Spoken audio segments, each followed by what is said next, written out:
E3 Electronic Entertainment Expo. Just in case you didn't know what E3 means. My point is that we all need E3. All of us. Gamers, game studios and game publishers. It was such a stupid idea to ruin E3 that everyone suffers. Gamers suffer because it takes more time to be invested in the industry, to track all the games and all the release dates, etc. Game publishers suffer because it is way harder to promote games, to reach out to the gamers. You have to buy more ads to get the attention of the gamers.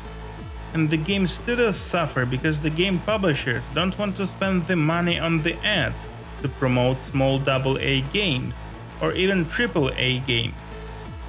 Have you noticed how many game studios got closed lately? How many games got cancelled?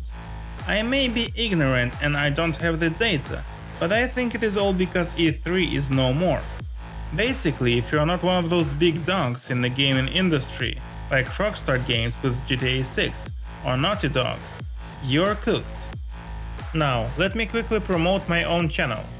Here you can see a video series about the ideal of the Elder Scrolls 6, also a video about Bethesda's future or how to fix Starfield in 12 minutes, and my takes on video game adaptation. Now, off the top of your head, without googling, when is the next state of play? The right answer is nobody knows. I googled it and it seems that there is no official information. Now, why do I bring up state of play? Because I blame Sony for ruining E3. If I'm not mistaken, Sony was the first company to pull out from the show. They were like, fuck it, we'll have our state of play where we will promote our own games. Yeah, well, I'm gonna go build my own theme park with blackjack and hookers. In fact, forget the park. Now look at Final Fantasy Rebirth. It got released. Did someone notice that it got released? Essentially, for the game to be successful, it is not enough just to know that the game is released. The hype build-up is required. Final Fantasy Rebirth had zero hype. Now Square Enix is fucked. Square Enix, by the way, aside from developing games like Final Fantasy, are also the publisher of many great games, such as Nier series, Deus Ex series, Life is Strange, etc. Basically, the game publishers finance game development and game promotion. Now, the problem is that often the game publishers share the rights of the IP with the studio that created the IP.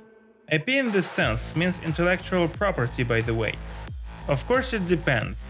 It is actually more complicated and it may vary, but that's the general state of things. But now Square Enix are broke, and their brokenness may cause that a lot of our favorite games may never get released. And all of that mayhem is caused by the stupidity of the game publishers, primarily by Sony, because they were the first one. They not only took from us the celebration of games as an event, but I'm afraid to even think how many hundreds of millions of financial losses they caused. You know what I have to say to all of those game publishers? Take your pride, roll it up, shove it up your ass, go to the company that organized E3, kneel and ask for forgiveness. You messed up, you take the accountability. Now, thank you for watching. Check out my other videos. Eat your vegetables and don't be naughty. See you later. Cyberpunk.